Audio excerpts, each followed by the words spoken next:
Everybody died. They all died. That's the series finale to House of the Dragon. It was an epic battle. Well fought. It's very sad to see all of the characters are dead. There's no season 3 of House of the Dragon. And that's the recap. Thank you for coming. Anyway, I'm John Starr from MacTheMovieGuy.com, your favorite blind film critic. And this is House of the Dragon, Season 2, Episode 8. We have decided to make Season 2 shorter and end on a really odd note. And this is an indication to me that they don't have a lot of House of the Dragon ahead of them. This is a 3 or 4 season show because they are trying to make this last. However, we're going to have a banger of a season 3 premiere. So this does have audio description on Max. It is still Connor DeWolfe and Roy Samuelson. I'm still blind. I still have a blind audience, so I'm going to tell you I have a black baseball cap on today, black sunglasses, and a Captain America shirt.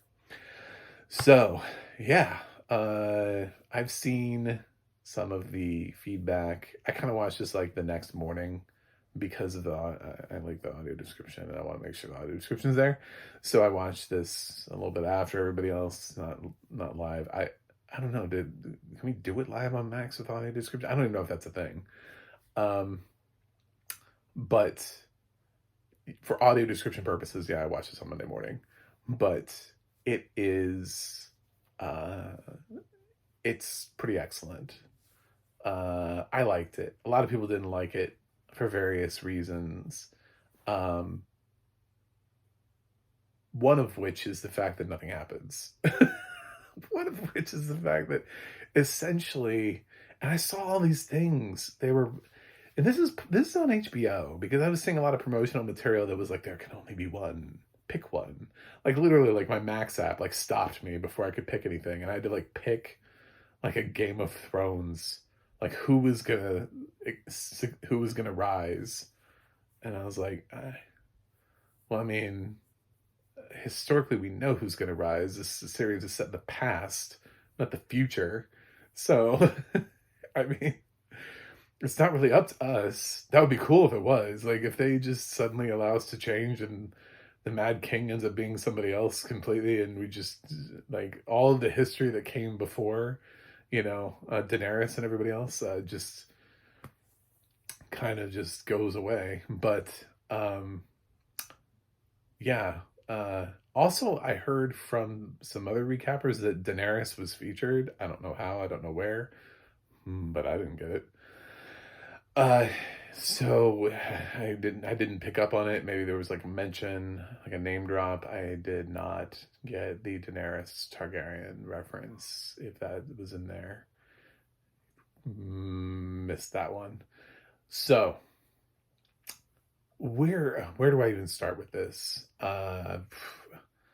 Well, some of the characters, everybody sort of was featured at some point briefly. That is any sort of a main character that we need to follow. So Rhaena, I think that's her name, the one that was sent off and then was kicked out of the castle because she didn't bring like a giant dragon. She's being transferred to her new home because whatever, and she runs into the giant wild dragon. Nothing happens with that. We don't know if anything will happen with that, but that's left for next season. So I mean that could literally just end with her being eaten by the dragon. I don't know, but that was her whole contribution to the episode. We did get to see the pirates being recruited by a character who hilariously they keep getting his name wrong and he keeps having to correct people. I did love the pirate queen that is the leader, and he's like, well, of course I'll sail with your captain, whatever will get you guys, and whatever deal I have to make with the pirates to get the pirates to fight for King's Landing, sure, whatever. Yes, you can have the rocks, whatever. Fine. Oh, but you have to take our captain. Okay, well, where's your captain? Oh my God, it's a girl. And she's like, you I will not sail with anybody who will best me. And he's like, in what? So they mud wrestle. Okay. And then later on, she's like, I want babies with you. And he's like, what? So what it is the pirate queen has wives, uh, and she wants him to impregnate her wives, obviously, because she can't. This is a very interesting dynamic that I was not expecting to have in this episode, but I became a big fan of hers, like, instantaneously. Like, I'm like, if can we spin her off? Can I know more? Please don't kill her off instantaneously. I'm loving the dynamic of this bold, badass woman who just is so confident and calm, and like everybody around her is just like, yeah, she kicks ass, man. I don't know. It's just you let a woman lead you. Fuck yeah, dude. Have you seen her? I don't know. She's just I don't. I wanted like more of a description of what she looked like, but I'm thinking like at some point she gets pregnant and gives birth to Brienne of Tarth. You know, I'm thinking they have to be related because there's so much confidence and badassery there that it's like this must be Brienne's mother. I don't know how, I don't know why, but I'm calling it. I'm gonna say this is what this is because you can feel it. Like all the confidence, all of the challenging everything that Brienne had in Game of Thrones, she has as the pirate queen. She's just like, fuck it, I'm doing it. I do what I want. I say what I want. I do what I want. Loved it. Um, la- uh, Laertes. It's not Laertes because that's a Shakespeare character. What is this dude's name? Anyway, um, he goes in and he's like, "Hey, on, we need to leave. Things are not good here. And if we leave and you recuperate, and Aemon loses, and the people hate him, and then you ride back in as the savior, and you fix everything, and then you become known as the benevolent king." And he's like, so he convinces Aegon, and they leave. So he and Aegon are off somewhere. Uh, I it's weird because like it's not like Aegon was a great king, but Aemon has really just lowered the bar so much. Like he found out that the bastards all left on boats, so nobody's allowed to go boating anymore, which means they can't fish. So an already starving population that he's not feeding. He's just gonna. Are they gonna have cannibals? Like, what are they? He's trapped them in. Remember, the walls are closed, so they can't leave King's Landing. I'm thinking there's probably not a lot of farmland within King's Landing, so I don't actually know what these people are eating then. Um, it's not something we're going to get to explore in episode 8, but I'm also surprised Hugh hasn't flown back to get his family or figure out how to get his family out. Because I would think that when somebody finds out that it's Hugh and his family's there, he needs to get his wife and daughter out of there ASAP. ASAP Rocky. So, yeah, Aemond is such a dick that I think he burned like a city, and with his dragon as a reaction to seeing more dragons, he was like, well, I'm gonna torch this shit over here. And then he tries to grab Helena and make her ride a dragon because she has the blood to do it. His sister, who is not up for it and has not a bone in her body that says, I will fight or kill anybody. She's pretty much somebody who feels like if somebody was attacking her, she'd probably just be like, take me, you know, stab me if you must. There are a lot of times in this episode where it's suggested that people have seen the future. Like everybody went to bed that night and everybody had a fever dream. And Helena is one of those people that suggests sort of that like she knows what the future has in store, and she basically tells Aemon what his future looks like. She's like, I've seen the future, and Aegon sits on a wooden throne, and you're dead. And Aemon's just like, I could have you killed. And she's like, it wouldn't matter. It's not going to change anything. Which is just sort of like, when you say something, because killing somebody is sort of like, that's the last, And so when her response is, yeah, go ahead. The future is still what it is. Is not really making him feel great about his future. So he does make kind of like terrible life choices. And if he does kill her, instead of continuing to try to convince her to get on a dragon, then he loses a dragon rider. So there are very few people that he has around him who can ride a dragon. And yeah, so anyway, he has a little spat with his sister, which also leads Alicent, who sees this sort of the first violent rage encounter, to want out. She, after floating in a lake for episode 7, she's decided she wants out. She just wants to take Helena and leave. And she basically goes and tells Rhaenyra that towards the end of the episode, and they have this big cry fest. And she's like, I just need enough time to grab Helena and leave. That's all I want to do. I just want to, and she's like, and Rhaenyra's like, am I supposed to like absolve you? Or like, what do you want me to do here? And, Alicent just says, I was just trying to do what I thought your father wanted. But she very much does not care if Rhaenyra is on that throne. And she knows, I think, what that means for her kids. But her kids are so awful human beings that I think she's just like, maybe that's for the best. She's like, I know Rhaenyra, and she'd probably be a better leader. And it's really hard not to watch Aemon be Aemon and then go, he's not even listening to me. So, and he is in charge of everything right now. So what do you do with that? It's one of the worst things that like a mother has to think about, but she's at least going to take the one person out who is not a horrible person and get them away. I think Aegon's changed a little bit. There's a little bit, first of all, we did see Aegon earlier in the series when Hugh came in and was like, I can barely feed my family, blah, blah, blah. We need this.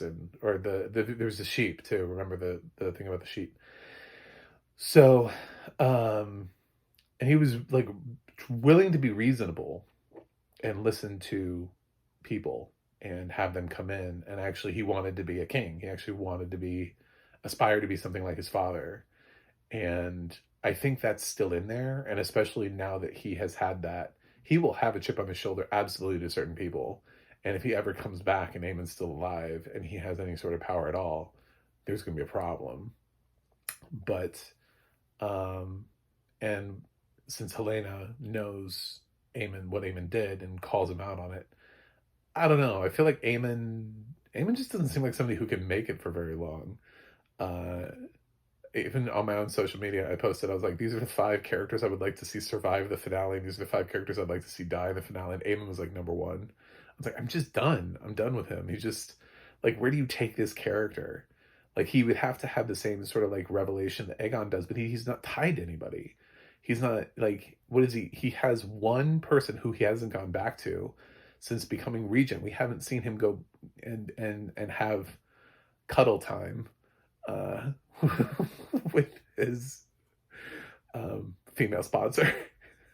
So I don't know, but Aegon had something that he went through when his kid was decapitated, and it affected him in a way. And then this happened to him. So he's not the same person that he was when we first saw him, which makes him amazingly more interesting and complex. I'm shocked he's alive. It's just like the internal injuries alone. They didn't open him up. So they don't actually have surgeons here. So he's just healing on his own, which is amazing. It's just amazing. So there's a little moment with Christian, and I know I should learn this dude's name, but I just don't care. He was also on my kill list. He was like, I just don't care. The pompous brother, Allison's brother, who's I don't need him. He offers nothing. It's obvious that Christian's an actual soldier and actually fights and knows what he's doing. And this dude rides in and is like, I think I'm a soldier. My daddy told me I was. He told me I was special. But he puts a sword to Christian's throat because he figures out that Christian slept with Allison, and Christian's just like, yeah, whatever, that's life. I've accepted that, basically like I said, there are a couple of people in this thing that seem to have seen the future and accept their part in it. And Christian seems to be in one of those places as to like, yeah, it won't matter. You can do it. Are you going to stop? No. I don't think any of it really matters anymore. What is life? So he just kind of has that moment. But he does say that he's committed to Allison. He's like, I do this for her. So, at least that's good. Like, his loyalty is in the right place. So, that situation ends as well as it can. And it puts those two really in the episode so that way they have something to do this episode. We get a little bit of Damon and a little bit of that. So what's up, man? Are you going to separate? Are you going to go do your own thing? Because if you are, I know people who follow you. There's a character, Albert or something like that comes up to him and says that. And Damon's like, it seems to be like thinking about it. Of course he's bewitched again. And he goes and he puts his hand to a tree and watches all 8 seasons of Game of Thrones. And he's like, oh my God, I'm not in any of them. So I think he has like a revelation because later on in the episode, he will bow down to Rhaenyra. Rhaenyra will challenge him. She has a dinner sort of with the 3 new riders and her son, and Adam and Hugh seem perfectly fine. Adam and Hugh are the case of why this does work, and Ulf is like the one. Ulf was also on my kill list. I was like, if one of these riders has to die in battle, please let it be Ulf. I'm actually invested in the other stories. I'm not invested in Ulf's story. Like, I don't know where his character goes. I feel like he's just a catalyst for something, and I don't know what he could possibly, like, he's not a real character to me. Like, he doesn't have depth, whereas Hugh has this family. Like, I want to see Hugh get a castle. You know what I'm saying? I want to see Hugh survive the series. I don't know that he does. And also there's an argument to be made that because you're trying to stretch this thing out into however many seasons, you don't necessarily have to do everything in the book the way of the book. And I've listened to some podcasts where the writers are making choices that are different from the book, and they're admitting to it. They're more minor choices. I think they have to keep key beats. But if there is a minor choice that you can keep where you can send somebody who feels like a supporting character like Hugh, who doesn't really matter, off to a castle so that maybe he ends up becoming somebody later on who will matter in Game of Thrones, I think that's cool. I think if he can rise up from this whole thing, and even though everything around him crumbles, him and his family get to become nobility, and everybody's like, how did they become nobility again? Where the fuck did they come from? There's always this like question, but people are like, I don't know, but they have a castle. Weird. It's just like one of those things. Then yeah, let's do it. But and obviously Adam and Aaron more Aaron is having problems with his father, and directly addresses them because his dad comes over and tries to, quote, help him, which is not the word to use. And he rebuffs it hard in a great speech. It's the biggest and best thing that actor has done in the series with his character. They finally gave him a nice long monologue, which was excellent. kudos to whoever plays Aaron. Um, but yeah, so Rhaenyra flies out with Adam. Solid choice. He has the most dragon experience at this point. So, without taking Jace, she's trying to impress upon Jace that they cannot both go into battle because Jace is Rhaenyra's succession, and although Baelora, I guess, could be, but Jace is what she was to her father. So she's also trying to protect him because he could be the leader. But Jace really seems to want to. I know the world is not long for Jace in the show. I get that. I picked that up. He feels like somebody who's gonna just headstrong run into battle and just run into a dragon's mouth or something. I don't know. It feels like he's destined to die. It's very sad. I think he's an interesting, complex character, and the exchange that he has with Oath about hair color. Such a dick move, but yeah. So, but point taken.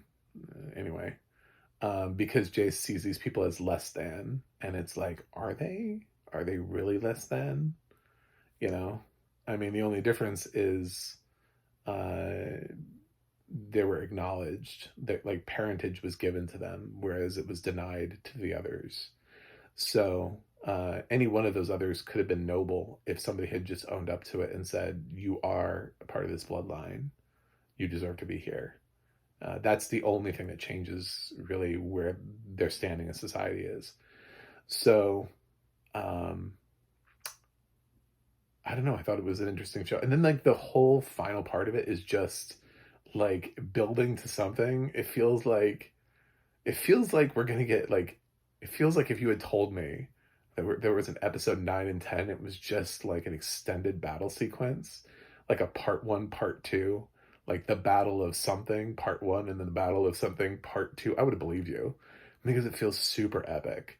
Like the ending of this, which is why I'm like, the season 3 premiere must just be punishingly, just, I mean, when we get to season 3, if the opening to season 3 isn't just like, holy shit, I'm gonna be like, then what the, like when you watch it linearly, like later on, when people binge watch the show and they get to season 2, episode 8, and they're gonna be like, yes, the next episode is gonna be amazing.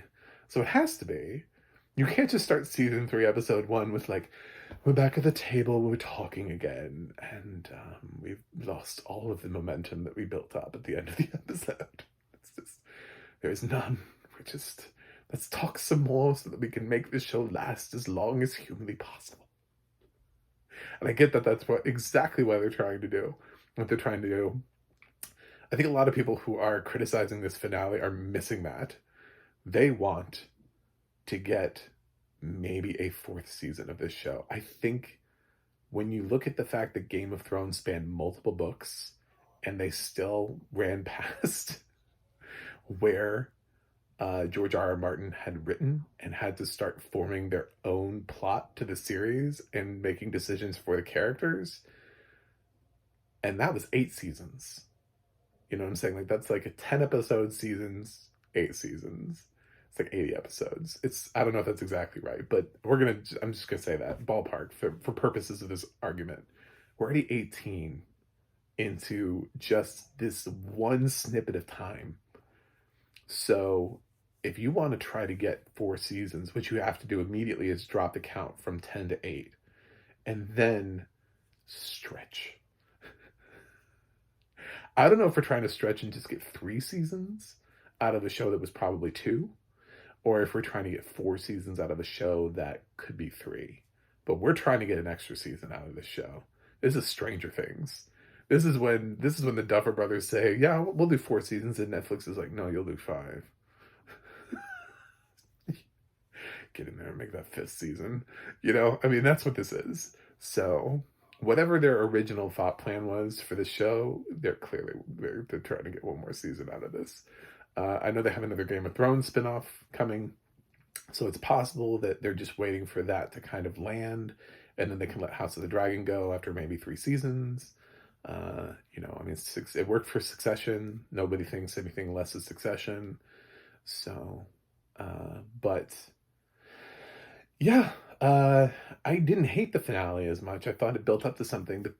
How I will reflect on this finale will depend on how I reflect on the season premiere of season 3, which is just a question we don't have the answer to.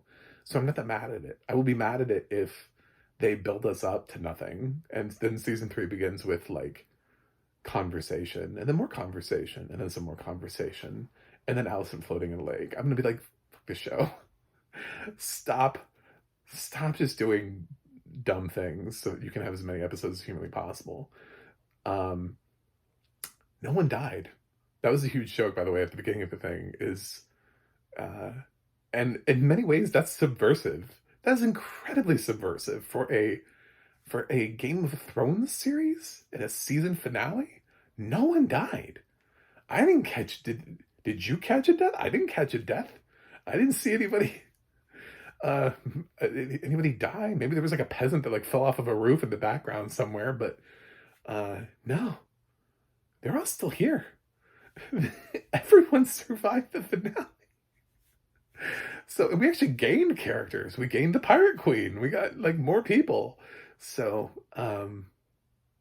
yeah, I'm not as negative, but I will say that there is something to be said for building up and then to what? Like, what was this big episode for? And other than revealing that a lot of people can see the future, and answering the question of Damon's allegiance, I don't know, that this episode just kind of like gave you sort of like well, this is where everybody is, and hope you like season 3. So I'm not gonna give it an A like I have pretty much every other episode. So I do need to acknowledge that there's some flaw to this episode. But it's well described. I think Connor and Roy once again knocked it out of the park. I'm gonna give House of the Dragon season 2 episode 8 an A minus. Yeah. It's not the best episode of the season either, by the way. Heads up on that. Like, it's not, realistically. But I didn't hate it. A lot of other people are bashing this episode. It's just like, I think you missed the point, but okay. You're thinking about it very myopically in I need right now. No, what I need is I need a story that is told well from beginning to end. So essentially they cut off episode 9 and 10 for this season, and they put it to season 3. So if those episodes are as kick-ass as a 9 and 10 episode would be, then there's nothing wrong with this finale. They just cut the episode count and they shifted it to season 3. So we don't really know how effective this is until season 3. So I think there's a lot of the sky is falling, but we don't know if the sky is falling. So I'm gonna stay positive and say I think they're gonna have a killer season premiere, and a lot of people are gonna come back for one episode next season and then die. So thanks for watching, thanks for subscribing, and I will be back to recap House of the Dragon season 3 whenever that happens. And I will absolutely recap the new House of the Dragon show that they've already teased. Not House of the Dragon, Game of Thrones show. Night of the Seven Realms, or whatever it's called. I will be doing that one as well, which I'm assuming is going to drop before the new season of House of the Dragon, since it's already in production and they showed a teaser, like some teaser imagery from it. So that's it. I'll see you guys on the other side.